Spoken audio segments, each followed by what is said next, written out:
హల్లెలూయా. యేసే మనకు ఆశ్రయం అనే టీవీ కార్యక్రమాన్ని వీక్షిస్తున్న మీ అందరికీ నజరేయుడైన యేసుక్రీస్తు నామమున శుభములు. ఎలా ఉన్నారండి? దేవుడు తన రెక్కల చాటును మనల్ని భద్రపరిచి ఆయన కృపలో ఆయన యొక్క సమాధానాన్ని మనకు అనుగ్రహించి ఈ యొక్క వారం కూడా దేవుడు మనతో మాట్లాడాలని ఆశపడుతున్నారండి. ముందుగా మన యొక్క హృదయాలను సిద్ధపరచుకుందాం, ప్రార్థన చేసుకుందాం. సర్వోన్నతుడా, సర్వాధికారి, పరిశుద్ధాత్మదేవ, నీ కృపా రెక్కల క్రింద తోడేంటి నడిపించండి. ఆశ్చర్యకరుడా తండ్రి, గత వారమంతా కాచి కాపాడిన దేవా, నీ కృపలో నిలబెట్టయ్యా. నీ నామ మహిమార్థము సహాయంలో దయచేయండి. సర్వశక్తిమంతుడా తండ్రి ప్రభా, ఈ యొక్క వాక్యాన్ని మేము ధ్యానిస్తూ ఉండగా తండ్రి, ఎవరైతే నీ బిడ్డలు ఉన్నారో ప్రతిదీ తండ్రి నీ యొక్క అధికారంలోనికి తీసుకొని ఏ శోధన లేకుండా ప్రభా యేసయ్య ప్రతి ఒక్కరము ప్రభా మేము నీ సన్నిధిని అనుభవించాలయ్యా. నీ కృపతో నింపబడాలయ్యా. నీ కార్యం జరిగించండి. యేసు నామమున అడిగి వేడుకొంచున్నాము తండ్రి. Amen, amen, amen. ఈ వారం మన యొక్క వాక్య ప్రసంగాంశంగా కీర్తనలు 121వ కీర్తన 2. యెహోవా వలనే నాకు సహాయము కలుగును, ఆయన భూమి ఆకాశములను సృజించిన వాడు. మరొకసారి చదువుకుందామండి. యెహోవా వలనే నాకు సహాయము కలుగును, ఆయన భూమి ఆకాశములను సృజించిన వాడు. ఈ వారం మన యొక్క వాక్య ప్రసంగ అంశం, సహాయం చేసే దేవుడు నీకు ఉన్నారని మర్చిపోకూడదు. సహాయమును చేసే దేవుడు నీకు నాకు ఉన్నారని మనం ఎప్పుడు మర్చిపోకూడదు. మనం ఈ లోకంలో ఉన్నప్పుడు ఎవరన్నా నాకు సహాయం చేస్తే బాగుండు, ఒక మాట సహాయం చేస్తే బాగుండు, అది ఆర్థిక సహాయమైనా, ఆ యొక్క మాట సహాయమైనా, ఆరోగ్య విషయమైనా, ఏ విషయమైనా కూడా వారు నాకు సహాయం చేస్తే బాగుండు, నేను ఈ యొక్క స్థితి నుంచి, ఈ యొక్క పరిస్థితి నుంచి బయటకు వెళ్తాను, ఈ యొక్క పరిస్థితి నుంచి, ఈ యొక్క స్థితి నుంచి నేను బయట పడతాను, నాకు వారు సహాయం చేస్తే బాగుంటుంది కదా, నాకు వారు సహాయం చేసే స్థితిలో ఉండి కూడా నాకు వారు సహాయం చేయట్లేదు అన్న ఆలోచనలో నువ్వు ఉన్నావేమో. కానీ ఈ లోకానుసారంగా నీకు ఎవ్వరు సహాయం చేయకపోయినా, ఈ లోకానుసారంగా నీకు సహాయం చేసే వాళ్ళు ఎవ్వరు నీకు లేకపోయినా, దేవుడే నీ కోసం ఆయన సహాయం చేయడానికి కొంతమందిని సిద్ధపరుస్తారు. సహాయం చేసే వాళ్ళు సహాయం చేయలేకపోయినా ఆయన బిడ్డలైన వారితో వారి హృదయంలో ఒక ఆలోచన పుట్టించి నీకు సహాయం చేసేటట్లు ఆయన ద్వారా ఆయన బిడ్డల ద్వారా నీకు సహాయం అందేటట్లు చేస్తారు. నువ్వు కృంగిపోవద్దు. అయ్యో నా పక్షాన ఎవరుంటారు, నాకెవరు సహాయం చేస్తారు? దేవుడి వాక్యం ద్వారా నీతో నాతో మాట్లాడుతున్నారు. భూమి ఆకాశములను సృజించిన యెహోవా వలనే నీకు నాకు సహాయం అందుతుంది. నాకు ఈ పరిస్థితి గుండా నేను ఎలా బయట పడగలను అని నువ్వు కొన్ని రోజుల నుంచి, కొన్ని నెలల నుంచి ఆలోచిస్తూ ఉన్నావేమో, బాధపడుతూ ఉన్నావేమో. ఆ విషయం గురించే ఎంతో ఆ యొక్క తలంతా నొప్పి వచ్చేటట్టుగా, ఆ యొక్క తలలో అన్ని ఆలోచనలు ఆ విషయం గురించే నీకున్నాయేమో. ఒక్కసారి దేవుడు చెప్తున్న మాటను నువ్వు నమ్మినట్లయితే ఆయన యొక్క సమాధానం, ఆయన యొక్క సంతోషం నీ హృదయంలో ఉంటుంది. కార్యం జరగక ముందే నువ్వు దేవునికి కృతజ్ఞతాస్తుతులు చెప్పగలవు. కార్యం జరగక ముందే నువ్వు దేవుడికి ప్రభా నువ్వున్నావు కాబట్టి నేను ఇంకా బ్రతికి ఉన్నాను ప్రభా అని కృతజ్ఞతాస్తుతులు చెప్పగలవు. నువ్వు నేను నిరీక్షణ లేని వాళ్ళం, సహాయం లేని వారం కాదు అని ఆ గొప్ప దేవుడు నీతో నాతో ఈరోజు మాట్లాడుతున్నారండి. నిజంగా అసలు దేవుడు ఎటువంటి విషయాలలో సహాయం చేయగలరు? దేవుడు ఓన్లీ ఒక ఆత్మీయ విషయంలో మాత్రమే సహాయం చేయగలరా? ఈ లోకానుసారంగా ఎటువంటి విషయాలలో మన గొప్ప దేవుడు సహాయం చేయగలరో మనము 3 విషయాల్లో ఈరోజు నేర్చుకుందామండి. మన యొక్క వాక్య ప్రసంగ అంశం సహాయమును చేసే దేవుడు నీకు నాకు ఉన్నారు అని మనం ఎప్పుడు మర్చిపోకూడదు. మొట్టమొదటిగా ప్రతి విధమైన సహాయం దేవుడి వలన కలుగుతుంది. ప్రతి విధమైన సహాయం దేవుడి వలన కలుగుతుంది. అవును కదా అండి? ఏ విధమైన ఒక ఆత్మీయ విషయంలోనే దేవుడు సహాయం చేయగలరా? కానీ ఈరోజు మన గొప్ప దేవుడు నీతో నాతో చెప్తుంది ఏముంటో తెలుసా? ప్రతి విధమైన సహాయం దేవుడి వలన మాత్రమే నీకు నాకు కలుగుతుంది అని చెప్తున్నారు. దేవుడు ఆదాము అవ్వని ఏం చేశారు? వారు తినవద్దన్న ఆ యొక్క ఫలాన్ని, ఆ యొక్క పండుని తినిన తర్వాత ఏదేను తోటలో నుంచి దేవుడు బయటకు పంపించేస్తారు. ఆ ఏదైనా తోటలో నుంచి బయటకు పంపించిన తర్వాత వారిని పూర్తిగా వదిలేశారా? వారిని ఇంకా సహాయం చేయకుండా వదిలేశారా? అందుకే అక్కడ అవ్వ చెప్తుంది కదా, మనం చూసినట్లయితే ఆదికాండము 4వ అధ్యాయము 1వ వచనం మనం చూస్తే, ఆదికాండము 4వ అధ్యాయము 1వ వచనం, ఆదాము తన భార్య అయిన హవ్వను కూడినప్పుడు ఆమె గర్భవతి అయి కయ్యోనును కని యెహోవా దయ వలన నేనొక మనుష్యుని సంపాదించుకొనెను అని అంటుంది. అంటే ఏంటి? ఇంగ్లీష్ బైబిల్లో ఇలా ఉంటుందండి, with the help of the lord, దేవుని సహాయము వలన నేనొక మనుష్యుని సంపాదించుకున్నాను. అక్కడని మేము తప్పు చేసాం, దేవుడికి ఆ ఏదోని తోటల అవిధేయత చూపించాం. కానీ బయటకు వచ్చిన తర్వాత సహాయం చేయకుండా, మాకు సహాయం చేయకుండా దేవుడు లేడు. అందుకే అవ్వ అక్కడ చెప్తుంది దేవుని దయ వలన అని మన తెలుగు బైబిల్లో ఉంది. కానీ ఇంగ్లీష్లో ఏముంది అంటే with the help of the lord, దేవుని సహాయము వలన నేనొక మనుష్యుని సంపాదించుకున్నాను. అయ్యో అక్కడ తప్పు చేసింది కదా, దేవుడి కోపానికి గురై బయటకు వచ్చేసింది కదా, సహాయం దొరుకుతుందా అవ్వకు? అక్కడ దొరికిందండి. నీతో నాతో ఈరోజు దేవుడు ఏం చెప్తున్నాడు తెలుసా? నేను ఆత్మీయ జీవితంలో దేవుడికి విరోధంగా ఎంతో పాపం చేశాను, ఎంతో తప్పులు చేశాను, ఎంతో భయంకరమైన స్థితిలో ఉన్నాను, నాకు సహాయం దొరుకుతుందా అన్న నేరారోపణలో, అన్న ఆలోచనలతో నువ్వున్నావేమో. ఆ గొప్ప దేవుడు నీతో నాతోనే మాట్లాడుతున్నారండి. ఏది కాదు, నువ్వు దేవుడు, మన గొప్ప దేవుడు పాపాన్ని అసహించుకుంటున్నాడు కానీ మనల్ని కాదు. మనలో ఉన్న పాపాన్ని అసహించుకుంటున్నాడు కానీ రక్తం ఇచ్చుకున్న మనల్ని కాదు. దేవుడు మనకి ఏ విధంగా అయినా సహాయం చేయగలరు. అదే ఆ యొక్క అవ్వ జీవితంలో జరిగింది. మనము ఆ యొక్క ఫస్ట్ పాయింట్లో ABCD మనం చూసినట్లయితే, నీ ప్రతి సహాయం దేవుని ద్వారా కలుగుతుంది. నీ యొక్క ప్రతి ఒక్క సహాయం, ఆ ఫస్ట్ పాయింట్లో ప్రతి సహాయం దేవుని ద్వారా కలుగుతుంది. ఎలా కలుగుతుందండి? అక్కడ అవ్వ చెప్తుంది, ఏం చెప్తుందంటే దేవుని దయ వలన, దేవుని సహాయం వలన నేనొక కుమారుని, నేనొక మనుషుని సంపాదించుకున్నాను. అక్కడ అవ్వకి సహాయం చేయడానికి ఎవరన్నా ఉన్నారా? అవ్వ గర్భవతిగా ఉంది, బయటకు వచ్చేసింది, ఏదేని తోట నుంచి బయటకు వచ్చింది, అవ్వ గర్భవతి అయింది. అవ్వకి సహాయం చేయడానికి, ఆ సమయంలో స్త్రీలకు సహాయం చేయడానికి ఒక తల్లి కావాలి, లేకపోతే ఒక అక్క కావాలి, ఒక డాక్టర్ కావాలి. అవ్వగారికి వారందరూ ఉన్నారా అండి? ఎందుకంటే సృష్టిలో మొట్టమొదటి స్త్రీ ఆవిడ. ఆ యొక్క ఆదాము యొక్క పక్కటెముక నుంచి తీయబడిన ఆ యొక్క స్త్రీ, ఆమె మొదటి వ్యక్తి. ఆ యొక్క స్థితిలో ఉన్న అవ్వకి దేవుడు ఏ విధంగా సహాయం చేశాడో కదా. నా జీవితంలో ప్రతి విషయంలో ఆ యొక్క డాక్టర్గా, ఆ యొక్క తల్లిగా దేవుడు ఆ యొక్క అవ్వను చూసుకున్నారు. ఒక అక్కగా దేవుడు సహాయం చేశారు. డాక్టర్గా ఏ విధంగా ఉండాలో ఆ యొక్క అవ్వకు దేవుడు ఆ యొక్క ప్రతి విధమైన సహాయాన్ని అందేటట్లుగా దేవుడు అవ్వను చూసుకున్నాడు. అందుకే చెప్తుంది కదా అవ్వ ఏమిటంటే, నేను దేవుడి సహాయంతో, దేవుని దయ వలన ఒక మనుష్యుని సంపాదించుకున్నాను. దేవుడు మనతోనే మాట్లాడుతున్నారు.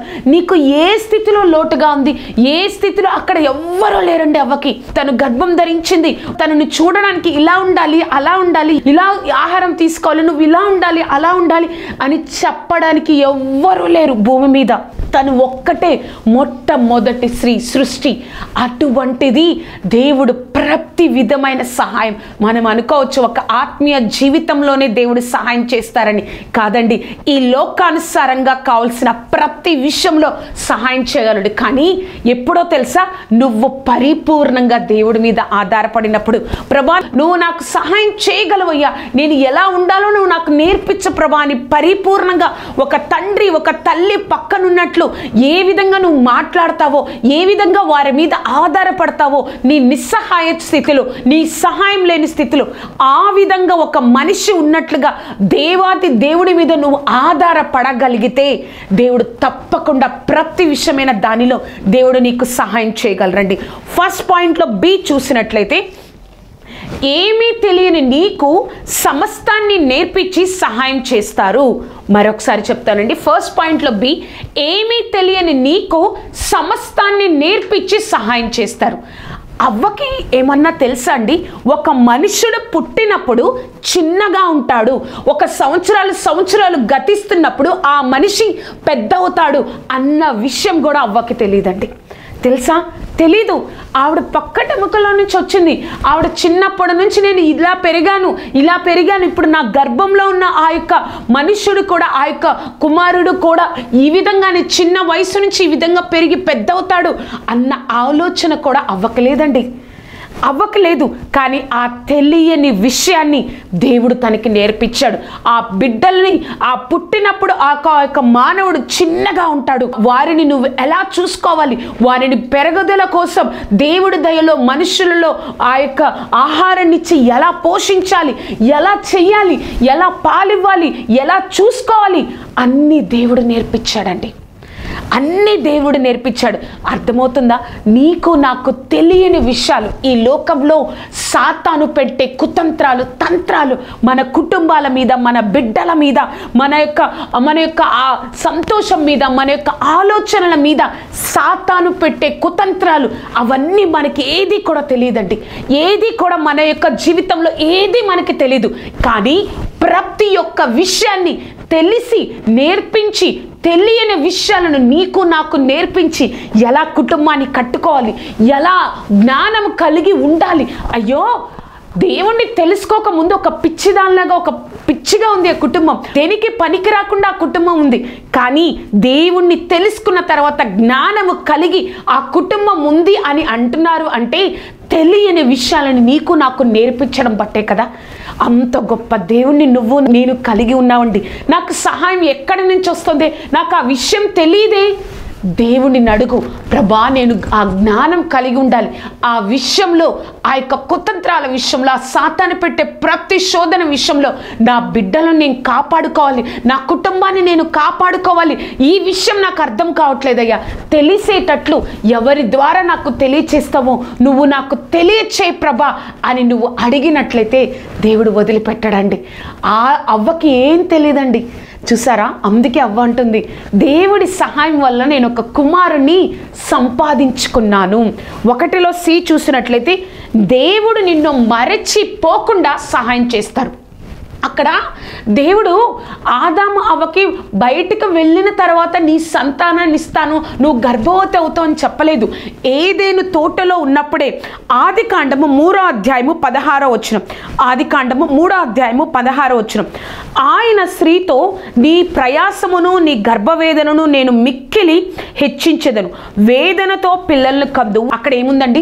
వేదనతో, అంటే నువ్వు వేదన కలిగి నీకు పిల్లల్ని అనుగ్రహిస్తాను అని దేవుడు ఆ యొక్క ఏదేను తోటలోనే చెప్పాడు. ఆ విషయాన్ని మర్చిపోకుండా నాకు అవిధేయత చూపించింది, నేను ఇలా చేశాను కాబట్టి నేను ఇంకా బయటకు వెళ్ళిన తర్వాత నేను పట్టించుకోనని వదిలేకుండా, మరిచిపోకుండా ఆదికాండము 4వ అధ్యాయం 1వ వచనంలో అవే చెప్పేటట్లుగా దేవుని దయ వలన, దేవుని సహాయం వలన నేను ఒక మనుష్యుణ్ణి సంపాదించుకున్నాను. ఎంత గొప్ప దేవుడండి! నీకిచ్చిన మాటను, నీకిచ్చిన వాగ్దానాన్ని, నీకిచ్చిన ఆలోచనను ఆయన ఎప్పుడు మర్చిపోడండి. నువ్వు నేను చాలాసార్లు మర్చిపోయి ఎంతో ఒక బాధతో, దుఃఖంతో, సహాయం లేని వారిగా ఈ లోకంలో మనం బాధపడతా ఉంటాం. అందరం బాధపడతామండి. ఎంత భక్తిపరులైనా ఒక సమయం వచ్చేటప్పటికీ, ఎలా అయితే ఏలియా ఆ యెజబెల్ని చూసి భయపడిపోయాడో, ఒక భక్తిపరుడైన ఏలియా ఆయన ప్రార్థన చేస్తే ఆకాశం నుంచి అగ్ని దిగొచ్చింది. అటువంటి వాడు యెజబెలుకు భయపడినట్లుగా మనము కూడా చాలాసార్లు భయపడిపోతూ ఉంటాం. ఏం జరుగుతుంది ఈ పరిస్థితిలో? ఎవరు నాకు సహాయం చేస్తారు? ఒక్కడి గుర్తుపెట్టుకోండి, భూమి ఆకాశాలు సృష్టించిన దేవుడు సహాయం నీకు నాకు ఉంది.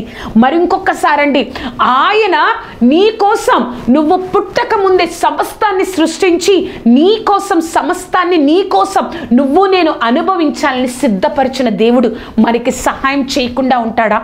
ఒక్కసారి ఆలోచించండి. నిన్ను మరిచిపోకుండా దేవుడు సహాయం చేస్తారు. 1లో D చూసినట్లయితే, దేవుడు వాగ్దానాన్ని మరవడు, నీకు సహాయం చేస్తారు. దేవుడు వాగ్దానాన్ని మరవడండి. దేవుడు అవ్వకి ఒక వాగ్దానం ఇచ్చారు. ఏంటో తెలుసా? అక్కడ ఆ పండు తినిన తర్వాత దేవుడు ఆ యొక్క సాతానుని శపిస్తా ఉన్నప్పుడు 3వ అధ్యాయము 15వ వచనంలో, మరియు నీకును స్త్రీకిని నీ సంతానముకు ఆమె సంతానమునకు వైరము కలగజేసేదను, అది నిన్ను తల మీద కొట్టును, నువ్వు దానిని మడిమ మీద కొట్టుదు అని చెప్పాను. అది అన్న దగ్గర అక్కడ 1 ఫుడ్ నోట్లో ఉంటుంది చూడండి. ఆయన నిన్ను తల మీద కొట్టును, నీవు దానిని మడిమ మీద కొట్టుదువు అని చెప్పారు. చూసారా? ఆయన అంటే నీ లోకాన్ని సృష్టించే, ఈ లోకంలో ఉన్న ప్రజలందరూ నీ ద్వారా ఆ యొక్క తరతరములకు నువ్వు తల్లివవుతావు, ఆయన నిన్ను మడిమ మీద కొట్టును అని చెప్పినట్లుగా ఆ యొక్క వాగ్దానాన్ని దేవుడు ఎక్కడ నెరవేర్చారంటే, రోమీయులకు రాసిన పత్రిక 16వ అధ్యాయము 20వ వచనం. రోమీయులకు రాసిన పత్రిక 16వ అధ్యాయము 20వ వచనం. సమాధానకర్తయగు దేవుడు సాతానును మీ కాళ్ళ క్రింద శీఘ్రముగా చితక దొక్కించును, మన ప్రభువైన యేసుక్రీస్తు కృప మీకు తోడై ఉండును.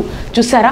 ఎక్కడో ఆదికాండం, కానీ దేవుడు నూతన నిబంధనలో దేవుడు వచ్చిన తర్వాత, ఈ లోకంలోనికి వచ్చిన తర్వాత దేవుడు ఆ వాగ్దానాన్ని మరువలేదండి. శీఘ్రముగా కాళ్ళ కింద తొక్కించాడు కదా. నీకిచ్చిన వాగ్దానాలు నువ్వు మర్చిపోయావేమో. ఇంకా నా జీవితంలో ఆ వాగ్దానాలు నెరవేరడానికి ఏ అవకాశం లేదేమో.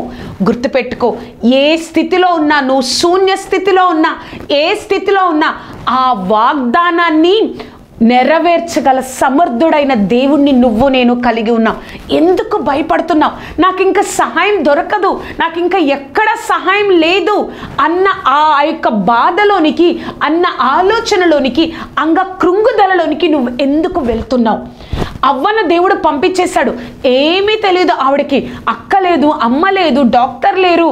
ఒక మనుష్యుడు పుట్టినప్పుడు ఒక గర్భం ద్వారా చిన్నగా ఉంటాడు అన్న విషయం కూడా తెలీదు. ఎలా పెంచాలో తెలీదు, ఎలా ఉండాలో తెలీదు. అన్నీ దేవుడు నేర్పించాడు. దేవుడు నీకు ఇచ్చిన వాగ్దానాన్ని నెరవేర్చడం కోసం ప్రతి ఒక్కొక్క మెట్టును నీ జీవితంలో అనుమతిస్తాడండి. ప్రతి ఒక్కొక్క మెట్టును. అది నిన్ను తల మీద కొట్టును అన్నప్పుడు ఆయన నిన్ను తల మీద కొట్టును ఆ వాగ్దానాన్ని నెరవేరడం కోసం గర్భవతి అయింది. ప్రతిది దేవుడు నేర్పించి ఆ యొక్క కుమారులను అనుగ్రహించారు. వారి ద్వారా మనం ఈ లోకంలో ఉన్నాం. వారి ద్వారా యేసుక్రీస్తు ప్రభువారు ఆ యొక్క కన్య గర్భంలో ఈ లోకానికి వచ్చారు. ఆయన నిన్ను తల మీద కొట్టును అన్న వాగ్దానాన్ని దేవుడు మర్చిపోలేదు. చూసారా ఎంత గొప్ప దేవుణ్ణి నువ్వు నేను కలిగి ఉన్నామో. నీకు సహాయం చేయడం కోసం ఆయన మేఘ వాహనుడే వస్తాడండి. ఆ యొక్క వాక్యాన్ని మనం ఒక్కసారి చూద్దామా? ద్వితీయోపదేశ కాండము 33వ అధ్యాయము 26వ వచనం. యెషూరును దేవుని పోలిన వాడెవడు, ఆయన నీకు సహాయం చేయుటకు ఆకాశ వాహనుడై వచ్చును, మహోన్నతుడై మేఘ వాహనుడగును. ఒక్కసారి చదువుదామండి. యెషూరును దేవుని పోలిన వాడెవడునూ లేడు, ఆయన నీకు సహాయమును చేయుటకు ఆకాశ వాహనుడై వచ్చును, మహోన్నతుడై మేఘ వాహనుడగును. ఇంకా భయపడుతున్నావా? ఆయన నీకు సహాయం చేయడకు ఆకాశ వాహనుడై వస్తాడు, మేఘారూకుడై నీ దగ్గరికి వస్తాడు. ఎంత గొప్ప ధన్యత అండి. భూమి ఆకాశములు సృష్టించిన దేవుడు నీకోసం నా కోసం సహాయం చేయడం కోసం ఈ లోకానికి, నీకోసం నా కోసం చేయగలిగిన దేవుడు ఈ లోకంలో ఉన్నారు, నా కోసం నిలబడే దేవుడు ఉన్నారు అని నువ్వు ధైర్యం తెచ్చుకోవాలి. ఈ వారం మన యొక్క వాక్య ప్రసంగాసం సహాయం చేసే దేవుడు నీకు ఉన్నారు అని మర్చిపోకూడదు. మొట్టమొదటిగా ప్రతి విధమైన సహాయము నీకు దేవుడి వలన కలుగుతుంది. దానిలో ABCD మనం చూసాం. రెండవదిగా మనం చూస్తే దేవుడే మనకు దిక్కు. నమ్ముతామండి? ఈ లోకంలో చాలామంది కొన్నిసార్లు సహాయం కోసం, కొన్నిసార్లు అయ్యో నా వల్ల కావట్లేదు, నాకేం జరగట్లేదు, నాకు ఇంకా జరగట్లేదు, ఇంకా ఆయనే దిక్కు, ఆ యొక్క గొప్పగా ఆ పలుకుబడి ఉన్న అతనే మా దిక్కు, ఆయనే దిక్కు, ఎన్నో ప్రయత్నాలు చేశాం, ఎంతోగానో మనం వేచి ఉన్నాం, ఇంకా వారే మా దిక్కు అని నువ్వు అనుకుంటున్నావేమో. కానీ ఇక్కడ ఈ యొక్క ఒక స్థితిని నేను చెప్తానండి. ఆ యొక్క ఈ యూదా ప్రజలందరి మీదకి అమ్మోనీలు, మోయాబీలు, మోయోనీలు, ఈ ముగ్గురు దేశాల యొక్క రాజులు, వారి యొక్క సైన్యం అంతా కూడా యూదా ప్రజల మీదకి యుద్ధానికి వస్తారు. ఆ టైంలో యూదా రాజు ఎవరు అంటే యెహోషాపాతు. ఆ యొక్క యెహోషాపాతు రాజుగా ఉన్న టైంలో వారందరూ కూడా యుద్ధానికి వస్తారు. యుద్ధానికి వచ్చినప్పుడు అప్పుడు యెహోషాపాతు ఈ విధంగా ప్రార్థన చేస్తారండి. 2వ దినవృత్తాంతంలో 20వ అధ్యాయము 12వ వచనం.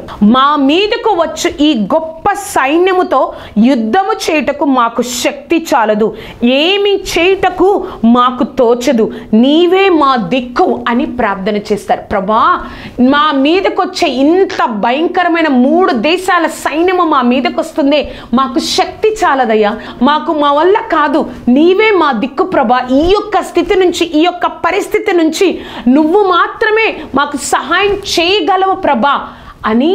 అప్పుడు యెహోషువ కూడా అక్కడ 3 దేశాల సైన్యాలు వస్తున్నాయి కదా, నేను కూడా నాకు సహాయం చేసే సైన్యాన్ని, ఆయన యూదా రాజు కదండి, ఇశ్రాయేల్ సైన్యాన్ని, వేరే దేశపు సైన్యాన్ని నేను తీసుకొచ్చుకొని వారి మీద నేను సైన్యానికి యుద్ధానికి వెళ్తాను అని అనుకోలేదు. కానీ ఆ యొక్క భయంకరమైన, ఆ యొక్క ఎక్కువగా ఉన్న సైన్యం అంతా నా మీదకి వస్తుందయ్యా, ఆ వస్తున్నప్పుడు నువ్వే మా దిక్కు ప్రభా, మాకు సహాయం చెయ్యి అని దేవుడికి ప్రార్థన చేస్తాడు. అప్పుడు దేవుడు ఏం చెప్తారో తెలుసా? మీరు నేను ఇచ్చే ఆ యొక్క రక్షణను, ఆ యొక్క యుద్ధంలో విజయాన్ని ఉండి చూడండి, మీరు యుద్ధం చేయక్కర్లేదు అని చెప్పి ఆ యుద్ధంలో దేవుడే వచ్చిన ఆ యొక్క శత్రు సైన్యము వారే కొట్టుకునేటట్లుగా దేవుడు చేస్తారు. చూసారా, మనం ఎంతగానో అనుకుంటాం, అయ్యో నాకు వాళ్ళే దిక్కు, వీళ్ళే దిక్కు.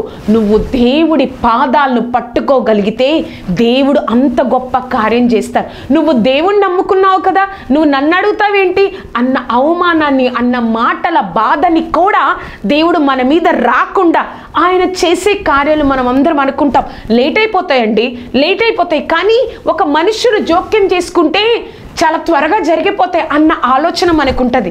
కానీ దేవుడు ఇచ్చిన కార్యం లేట్ అవుతుందేమో, కానీ దేవుడి సమయంలో అది జరుగుతుంది. లేట్ అవుతుందేమో కానీ ఆ యొక్క ఇచ్చే ఆశీర్వాదం శాశ్వతంగా ఉంటుంది. అదే దేవుడు నీతో నాతో చెప్తున్నారు. ఆ యొక్క సెకండ్ పాయింట్లో చూసినట్లయితే ధైర్యంగా ఉండు, దేవుడు నీకు సహాయం చేయబోతున్నారు. ఇక్కడ యెహోషాపాతు ఆ యొక్క సైన్యం మీదకి ఆ యొక్క యూదా రాజుల ప్రజలందరి మీదకి ఆ 3 దేశాల వాళ్ళు అమ్మోనీలు, మోయాబీలు, మోయానీలు అందరూ కూడా యుద్ధానికి వస్తున్నప్పుడు ప్రభా మాకు సహాయం ఎక్కడ అని ఆ యూదా ప్రజలందరూ దేవుని సన్నిధిలో ప్రార్థన చేస్తూ ఉన్నారంట. ప్రభా మాకు సహాయం చేయి ప్రభా, మాకు ఎక్కడి నుంచి సహాయం వస్తుంది, నువ్వే మా దిక్కు. ఆ యొక్క 3 దేశాల సైన్యాన్ని ఎదిరించుటకు మాకు శక్తి చాలదు ప్రభా, మాకు సహాయం చేయి ప్రభా అని వారు అడుగుతున్నప్పుడు ఇంకెవరు చేస్తారు, ఏం జరుగుతుంది? కానీ ఆ యొక్క ప్రార్థన చేస్తున్నప్పుడు లేవీల్లో ఒకరు, చూద్దామండి దినవృత్తాంతాల గ్రంథము 20వ అధ్యాయము 17వ వచనం. ఈ యుద్ధంలో మీరు పోట్లాడవలసిన నిమిత్తము లేదు.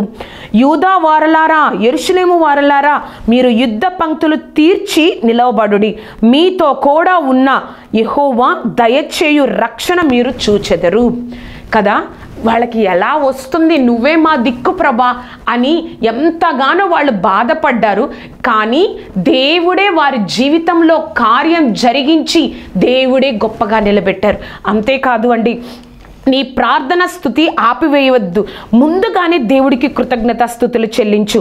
నువ్వు ఏదైతే నువ్వు ఆ యొక్క విషయంలో అయ్యో ప్రభా నా వల్ల కావట్లేదు అని నువ్వు ఏదైతే ఏ విషయమైతే నువ్వు ప్రార్థన చేస్తున్నావో, ఏ విషయమైతే దేవుణ్ణి అడుగుతా ఉన్నావో ముందుగానే దేవుని సన్నిధిలో ఈ యొక్క యూదా వారు చేసింది అదేనండి. ముందుగానే ప్రభా నీకు కృతజ్ఞతాస్తుతులు ఆ విషయం చెప్పగానే, ఆ లేవీయుడు ఆ విషయాన్ని చెప్పగానే వారందరూ యూదా ప్రజలందరూ రాజుతో సహా అందరూ దేవుడికి కృతజ్ఞతాస్తుతులు చెప్పారంట. నువ్వు కూడా నీ కార్యం జరగక ముందే దేవుడికి కృతజ్ఞతాస్తుతులు చెప్పు. నీ స్తుతి ప్రార్థన ఆపివేయొద్దు, దేవుడు కార్యం చేస్తాడు. వారు ఆ యొక్క ప్రజలందరూ వస్తున్నారన్నప్పుడు ప్రార్థన చేయడం, దేవుణ్ణి స్తుతించడం ఆపివేయలేదండి. అయ్యో మాకు భయంగా ఉంది, మేము ఎవరి మీద ఆధారపడాలి, మేము ఎలా ఉండాలి, ఆపివేయలేదు. కాబట్టి వారికి దేవుడి సహాయం వారికి దొరికింది. అంతేకాకుండా ఊహించిన దానికంటే గొప్పగా వారికి సహాయం చేశారు. వారందరూ అనుకున్నారు మేము ఎలా జయించగలం ఆ 3 దేశాల వారిని, కానీ దేవుడి సహాయం వారి మీద వచ్చింది. కాబట్టి ఊహించిన దానికంటే వారి చంపేసుకోవడం వల్ల వారి దగ్గరున్న ఆ యొక్క కొల్ల సొమ్మును, ఆ యొక్క యుద్ధంలో వారి దగ్గరున్న ఆ యొక్క సొమ్మంతటిని తీసుకోవడానికి వారికి 3 రోజులు పట్టిందంటండి. అంత ధనము, అంత బంగారము, అంతగా విలువైన వస్తువులు వారి దగ్గర ఉన్నాయంట. వారు ప్రభా మమ్మల్ని ఈ యొక్క దేశంలో ఈ యొక్క యుద్ధం నుంచి మమ్మల్ని రక్షించు ప్రభా అని అడిగారు. కానీ వారికి ఊహించిన దానికంటే రక్షించడమే కాదు, కానీ వారికి ఎంతగానో ఆ యొక్క కొల్ల సొమ్ము ఆ యుద్ధంలో దొరికేటట్లుగా దేవుడు చేశాడు. నీకు సహాయం చేయడానికి దేవుడు సిద్ధంగా ఉన్నారు. పూర్తిగా దేవుడి మీద ఆధారపడు. ప్రార్థన చేద్దామండి. సర్వోన్నతుడా, సర్వాధికారి, సర్వశక్తిమంతుడా తండ్రి, నాతో మాట్లాడిన విధానాన్ని బట్టి నీకు కోట్లాది కృతజ్ఞతలు. యేసయ్యా మాకు సహాయం లేదు, మేము ఏ విధంగా నిలబడాలి, ఎలా ఉండాలి అని నువ్వు ప్రభా మేము ఎంతగానో నీ బిడ్డలైన వారు బాధపడుతూ ఉన్నారేమోనయ్యా. ఎంతగానో నీ బిడ్డలైన వారు ఈ లోకం మీద, ఈ లోక మనుష్యుల మీద ఆధారపడుతూ ఉన్నారేమో దేవా. ఒక్కసారి జ్ఞాపకం చేసుకోనండి. నీ కృపలో మేము నిలబడడానికి సహాయంను దయచేయండి. మాకు సహాయం చేయడానికి భూమి ఆకాశములు సృజించిన గొప్ప దేవుడు మాతో ఉన్నారు అన్న ధైర్యాన్ని, నా ప్రక్కనే నాలో జీవిస్తున్నారు అన్న ధైర్యాన్ని, నాలో ఉన్నారన్న ధైర్యాన్ని ప్రభా వారందరికీ కలగచేయండి. మేము సహాయము లేని వారము, నిరీక్షణ లేని వారము కాదు కదా ప్రభా. నీ కృపతో మమ్మల్ని నింపండయ్యా. నీ నామ మహిమార్థము మాకు సహాయమును దయచేయండి. నీ గొప్ప కృపను అనుగ్రహించండి. ఈ కార్యక్రమాన్ని చూస్తున్న వారు ఎంతమంది అయితే ఉన్నారో సర్వశక్తిమంతుడా, వారందరితో, మాతో మా అందరితో మాట్లాడిన దేవా, మేము ఎప్పుడు కూడా దిగులు పడకుండా నా సహాయము దేవుడి నుంచి వస్తుంది, తప్పక దేవుడు ఈ స్థితి నుంచి నన్ను బయట తీసుకురాగలడు అన్న ధైర్యాన్ని వారికి అనుగ్రహించి నీ కృపలో నిలబెట్టండి అయ్యా. నీ నామ మహిమార్థము సహాయం దయచేయండి. నీ గొప్ప కార్యం జరిగించండి. నువ్వే తోడేండి నడిపించండి. నజరేయుడైన యేసుక్రీస్తు నామమున అడిగి వేడుకొంచున్నాము తండ్రి. Amen, amen, amen. చూసారు కదా అండి, ఎంత గొప్ప దేవుడిని నువ్వు నేను కలిగి ఉన్నామో. నీకు సహాయమును చెయ్యగలిగిన గొప్ప దేవుణ్ణి నువ్వు నేను కలిగి ఉన్నాం. భయపడవద్దు. ఏ విషయంలో నాకు సహాయం దొరకదు, ఓన్లీ ఆత్మీయ విషయంలోనే కాదు, ఈ లోకానుసారంగా ఆత్మీయ విషయంలో ప్రతి విషయంలో దేవుడు నీకు నాకు సహాయాన్ని అనుగ్రహించి గొప్పగా నిలబెట్టగలిగిన సమర్థుడండి. కానీ నువ్వు పరిపూర్ణంగా ఆయన మీద ఆధారపడాలి. నువ్వు ఆయన మీద ఆధారపడగలిగితే దేవుడు గొప్పగా నీకు నాకు సహాయం చేసి నిన్ను గొప్పగా నిలబెట్టి అనేక మంది ఎదుట నీ పేరు కన్నా ముందుగా దేవుడే తనకి సహాయం చేశారు అన్న దేవుడు పేరు వచ్చేటట్లుగా నిన్ను చూసి ఆ విధంగా దేవుడు ఆశీర్వదించగలరు. ఈ యొక్క కార్యక్రమాన్ని వీక్షిస్తున్న మీ అందరికీ నజరేయుడైన యేసుక్రీస్తు నామములో వందనములు. ఈ యొక్క కార్యక్రమం మీకు ఆశీర్వాదకరంగా ఉన్నట్లయితే నా గురించి, ఈ కార్యక్రమం గురించి ప్రార్థన చేయండి. దేవుడు సహాయం చేయగల దేవుడు నీతో ఉన్నారని నువ్వు ఎప్పుడూ మర్చిపోకూడదు. దేవుడు మిమ్మల్ని దీవించును గాక. Amen, amen, amen.